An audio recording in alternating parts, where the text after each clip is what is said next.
Shalom, everybody. I hope you're doing well. We are continuing on in our book reading of Adam and Eve. We're starting on chapter 60, and I want to reinforce some of the Bible basics that our Elohim Most High Yahuwah, Yad-Heh Vad-Heh, is one. He has a son, Yahushua. He is one. And then there is the Ruach HaKodesh, which is the power of Yahuwah, Elohim Most High. There's three separate entities. And as we are coming out of the religions that have us believing that there are three, essentially, gods in one, that is incorrect. When you read from Genesis to Revelations, there is the Father, the Son, and the Ruach HaKodesh. And never once does the Son ever say he's the Father, and never once does the Father say he's the Son. And when people say, well, he said, I am. When he said, I am, he was simply referring to a question, the same way that if you asked me if I was Jason, I would say I am. Same way. I'm not saying I'm Elohim Most High. I'm saying I am Jason in answer to your question. So when we hear in this book about the Godhead, please do not get confused. We're not talking about a Trinity or that kind of deception. We're talking about, I'm not sure what they're talking about in this because the translations are funny, and I believe the Christians have got a hold of this translation. So my Sealant will be talking to us as we read this, and I hope you guys enjoy this. Chapter 60. Then on the 89th day, Satan came to the cave, clad in a garment of light and belted with a bright girdle. In his hands was a staff of light, and he looked most frightening, but his face was pleasant and his speech was sweet. He had transformed himself like this in order to deceive Adam and Eve, to make them come out of the cave before they have fulfilled the 40 days. He said to himself, when they had fulfilled the 40 days, fasting and praying, God would restore them to their former state. But if he did not do this, he would still be favorable to them. And even if he had no mercy on them, would he still give them something from the garden to comfort them, as he had already twice before? Then Satan came near the cave in beautiful appearance and said, Adam, you and Eve arise and stand up and come along with me to a good land, and don't be afraid. I am flesh and bones like you. And at first I was a creature that Elohim created. It was like this when he had created me. He placed me in a garden in the north on the border of the world. And he said to me, stay here. And I remained there according to his word, and I did not violate his commandment. Then he made a sleep to come over me, and then he brought you, Adam, out of my side. But he did not make you stay with me. But Elohim took you in his holy hand and placed you in a garden to the east. Then I worried about you, because even though Elohim had taken you out of my side, he had not allowed you to stay with me. But Yahuwah said to me, do not worry about Adam, whom I brought out of your side. No harm will come to him. For now I have brought out of his side a helpmeet for him, and I have given him joy by so doing. Then Satan spoke again, saying, I did not know how it is you came to be in this cave, nor anything about this trial that has come over you, until Elohim said to me, behold, Adam has transgressed. He whom I have taken out of your side, and Eve also, whom I took out of his side, have sinned, and I have driven them out of the garden. I have made them live in a land of sorrow and misery, because they transgressed against me, and have obeyed Satan. And look, they are suffering to this day, the 80th.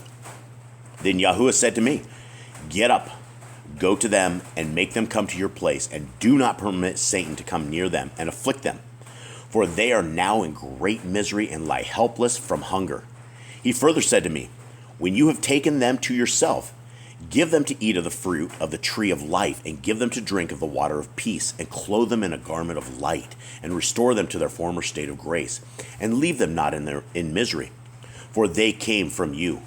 But grieve not over them, nor be sorry of that which has come over them. But when I heard this, I was sorry, and my heart could not bear it for your sake, and I could not wait, my child. But Adam, when I heard the name of Satan, I was afraid, and I said to myself, I will not come out, because he might trap me as he did my children, Adam and Eve.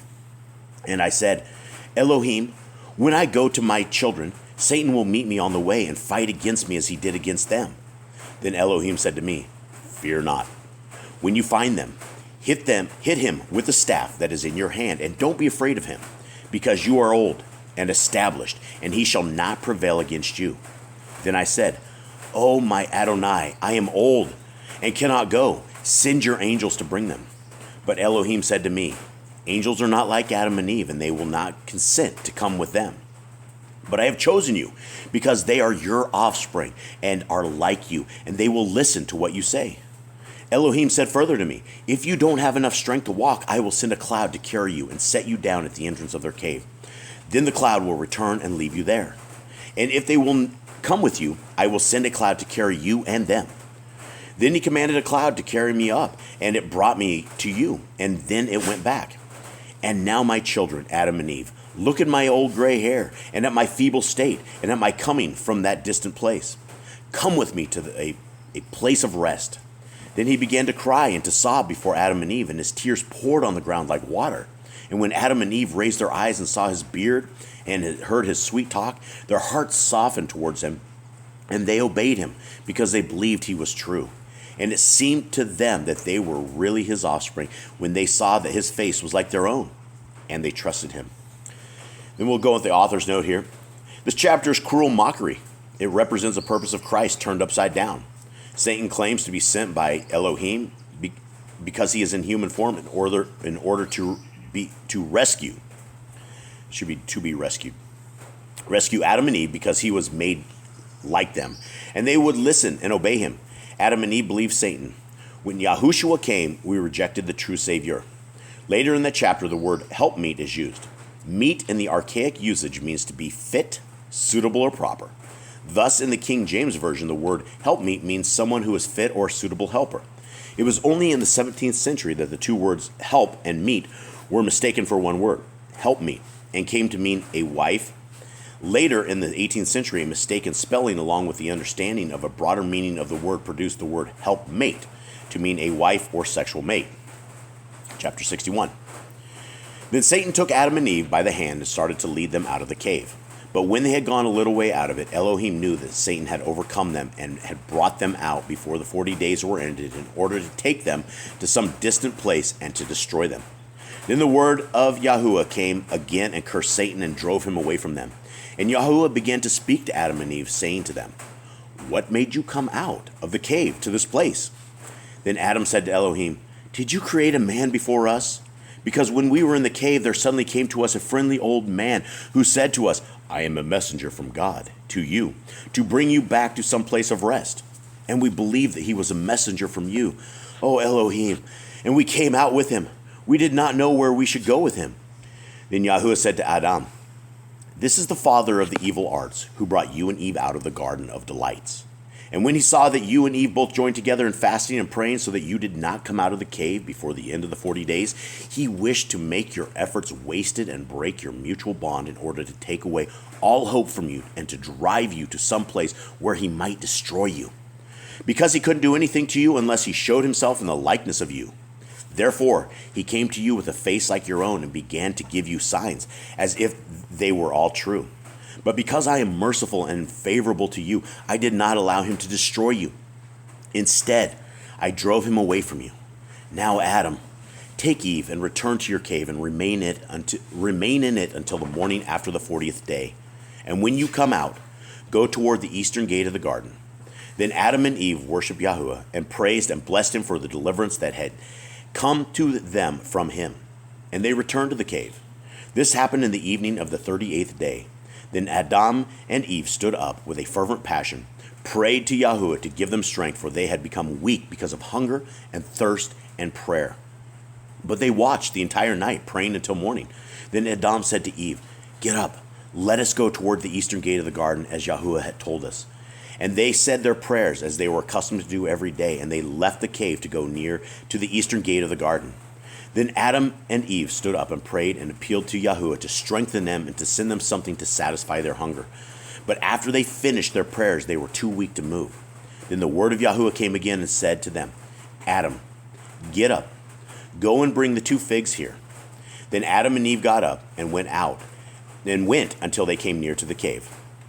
But Satan, the wicked one, was envious because of the consolation Yahuwah had given them. So he prevented them from getting the figs and went into the cave and took the 2 figs and buried them outside the cave so that Adam and Eve could not find them.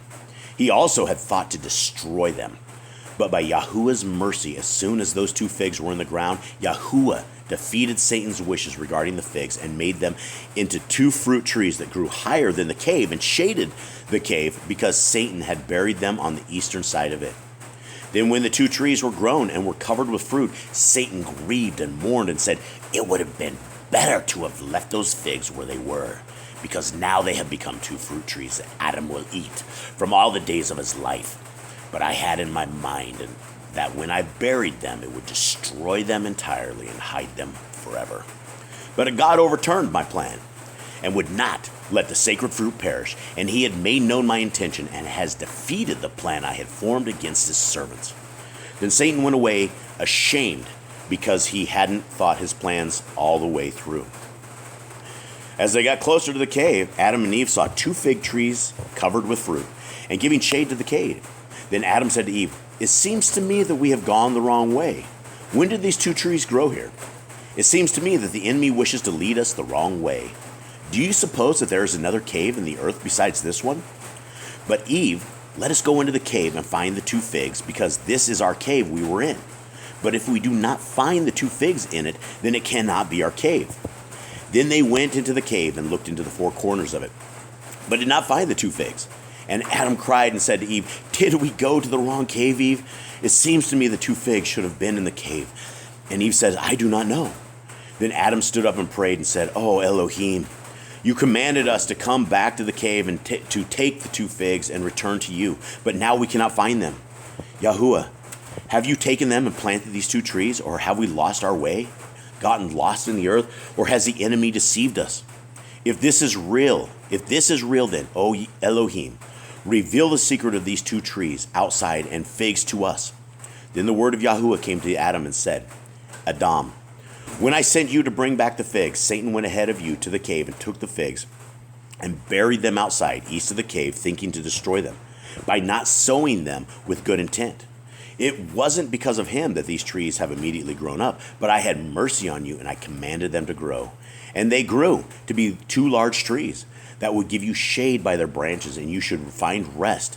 And by this I made you see my power and my marvelous works. And also I showed you Satan's cruelty and his evil works. Ever since you came out of the garden, he has not ceased for a single day from doing you harm in some way, but I have not given him power over you." And Yahuwah said, "From now on, Adam, rejoice because of the trees that you and Eve can rest under when you feel weary, but do not eat any of their fruit or come near them." Then Adam cried and said, "Yahuwah, will you kill us again? Or will you drive us away from your face and cut off our life from the face of the earth? Oh, Yahuwah, I beg you, if you know that these trees bring either death or some evil, as they did the first time, root them up from near our cave and leave us to die of the heat or hunger or thirst. For we know your marvelous works, O Elohim, that they are great, and that by your power you can bring one thing out of another without the things consent. For your power can make rocks to become trees and trees to become rocks." Author's note: they would have known it was their cave because the gold was still there. This verse brings up questions of Satan's power over Adam and Eve and the extent of any authority. In previous verses, we were led to think Satan had gained power over them because of their sin. Now in this verse we read, "But I have not given him power over you." This seems to be a contradiction. Then Yahuwah looked at Adam and at his strength of mind and at his ability to endure hunger, thirst, and heat. And he changed the 2 fig trees into two figs as they were at first. Then he said to Adam and Eve, "Each of you may take 1 fig." And they took them as Yahuwah commanded them. And he said to them, "You must now go into the cave and eat the figs and satisfy your hunger, or else you will die." So they went in the cave about sunset as Yahuwah commanded them. And Adam and Eve stood up and prayed during the setting sun. Then they sat down to eat the figs, but they did not know how to eat because they were not accustomed to eating earthly food. They were afraid that if they ate, their stomach would become heavy and their flesh thickened, and their hearts would begin to crave earthly food. But while they were seated, Yahuwah sent them his angel, out of pity for them, so they wouldn't perish of hunger and thirst. And the angel said to Adam and Eve, Yahuwah says to you that you do not have the strength that would be required to fast until death. So eat and strengthen your bodies, for you are now animal flesh and cannot subsist without food and drink. Then Adam and Eve took the figs and began to eat of them. But God had put into them a mixture as of savory bread and blood. Then the angel left Adam and Eve as they ate of the figs until they had satisfied their hunger. Then they put aside what was left over. But by the power of Yahuwah, the figs became whole again, because Yahuwah blessed them. After this, Adam and Eve got up and prayed with a joyful heart, and renewed strength, and praised, and rejoiced much for the entire night. And this was the end of the 83rd day. Now, here's an author's note, but I will also put in a reader's note that I do not believe that blood is savory. I don't even know if this is the right translation on this. When he gave them a mixture of savory bread and blood, that just sounds evil. We are not to eat the blood. There's many commandments that we are not to eat the blood. There's life in the blood. So if that is what is savory, I don't think that would be it. Now the author's note. The meaning of this phrase, Yahuwah says to you that you do not have the strength that would be required to fast until death, is not clear. It is likely it is simply somewhat inverted and should be, if you fast, you will not have the required strength and you will die.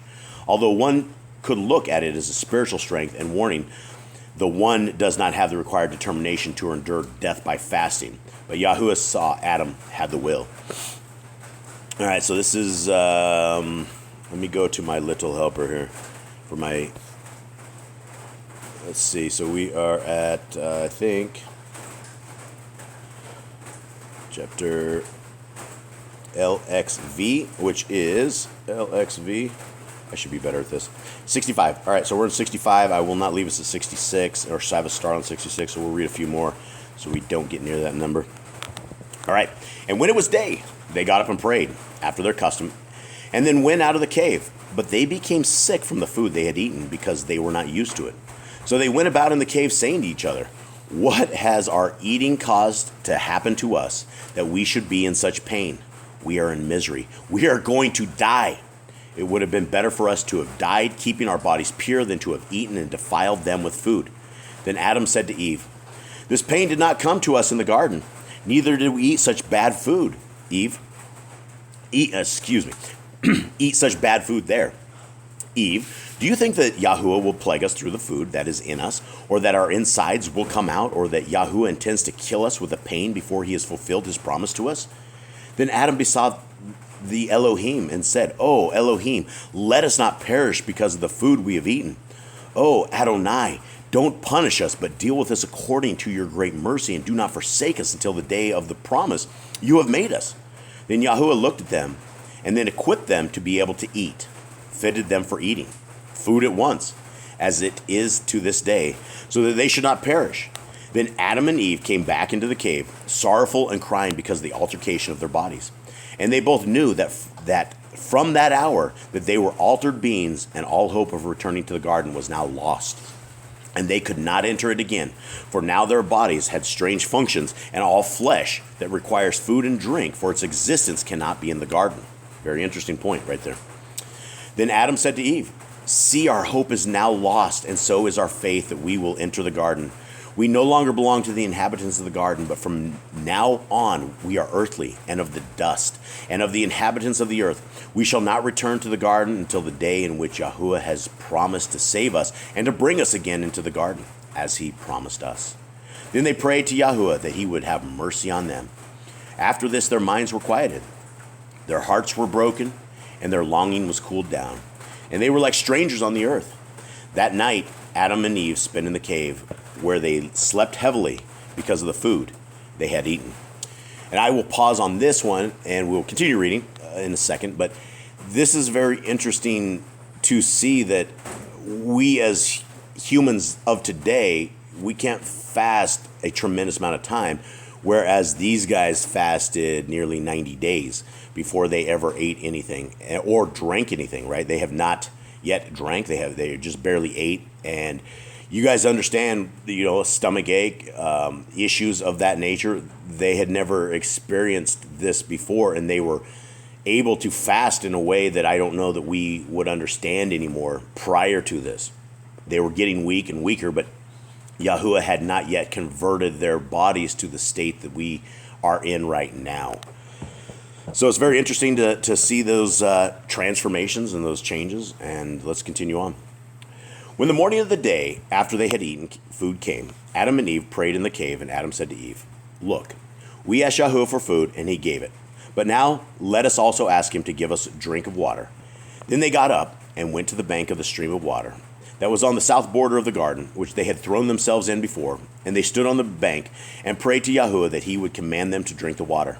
Then the word of Yahuwah came to Adam and said to him, "O Adam, your body has become brutish and requires water to drink. Take some and drink it, you and Eve. Then give thanks and praise." Adam and Eve then went down to the stream and drank from it until their bodies felt refreshed, and they drank. They praised Yahuwah, and then returned to their cave as was their custom. This happened at the end of 83 days. So it was 83 days they fasted. 82 days.